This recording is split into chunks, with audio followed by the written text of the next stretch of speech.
Life insurance মানে আপুনি ইঞ্চুৰেঞ্চৰ মানুহ? আপুনি একদম জেগাত ধৰিছে ছাৰ, একদম ৰাইটত ধৰিছে ছাৰ। মই ইন্স্যুৰেঞ্চৰ মানুহ। মোক ইঞ্চুৰেঞ্চ নালাগে। যাওক যাওক যাওক, আপুনি যাওক যাওক যাওক। সকলোৱে ভাবে ইন্স্যুৰেঞ্চৰ কোনো প্ৰয়োজন নাই, দৰকাৰী বস্তু এটা বুলি নাভাবে কেতিয়াও। মই এটা উদাহৰণ দিছোঁ ৰ'ব।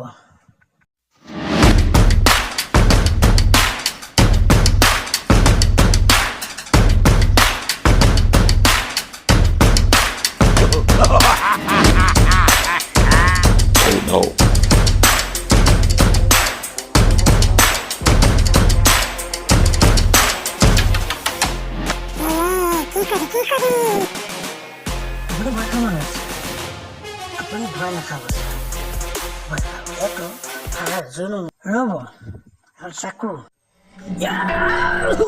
এই উঠক আপুনি, উঠক যাওক।